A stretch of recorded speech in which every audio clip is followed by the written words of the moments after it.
The ageless wisdom and esoteric teachings of occultism proclaim that there is only one boundless immutable principle in the universe. There is only one absolute reality, which antecedes all manifested and conditioned being. The principle is portrayed as beyond the range and reaches of any human thought or expression. Our manifested universe is contained within this absolute reality, and is said to be a conditioned symbol of it. The teachings also posit that space is an entity, and the entire vault of heaven is the phenomenal appearance of that entity. It is not a material appearance, but a phenomenal appearance. You, as an individual, are an integral part of humanity. Now extend this idea to a greater phenomenal entity, the solar system. This entity is itself an integral part of a still greater life, expressing itself through 7 solar systems, of which ours is just one. I believe that this entity is a star in our galaxy, in the Milky Way. In other places, the Tibetan master DK refers to this indescribable, absolute monad as the one about whom nothing can be said. The 12 constellations in our zodiac form a quaternary, which is the externalization of his personality.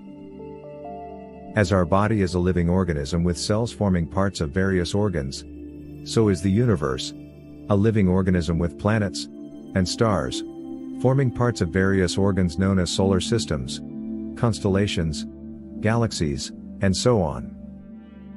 All lives are interrelated and interdependent. The whole universe is guided, controlled, and animated by an endless series of hierarchies of sentient beings.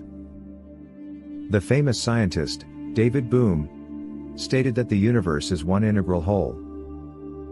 Space is boundless. It cannot be measured. The teachings also state that every mathematical point in space is a life.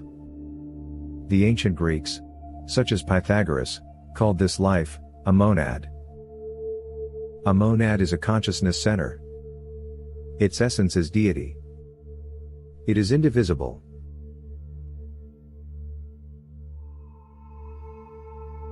But, what is the purpose of this life?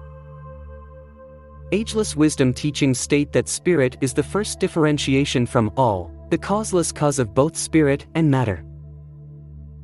The goal of the spirit or monad is to gain experience by encasing itself in all and every type of form, stream of consciousness, and through in all the kingdoms of nature. Then, the monad is considered to be commencing on the evolutionary arc. As it gains experience and evolves through the kingdoms of nature, its forms will very gradually become less material and more spiritual. The vehicles will be adequate for the expanded consciousness of the entity. Only in the human kingdom does the entity develop self-consciousness. In the lower kingdoms, the lives are self-unconscious. The kingdom to which we aspire is the 5th kingdom, called the kingdom of souls. This is when we develop the higher mind of the soul. At this time humanity is developing a lower mind, the intellect. The 6th kingdom is that of the devas, or angels, where we develop our spiritual nature and intuition. The 7th kingdom is that of deity.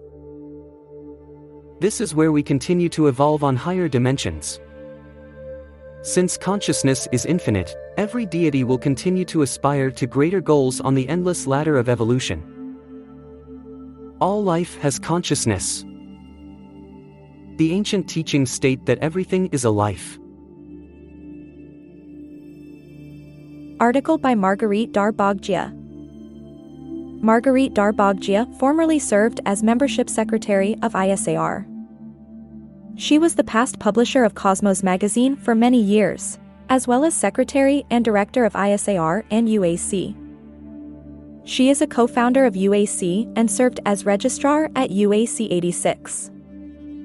She offers online 3 pages weekly of the esoteric studies as was known by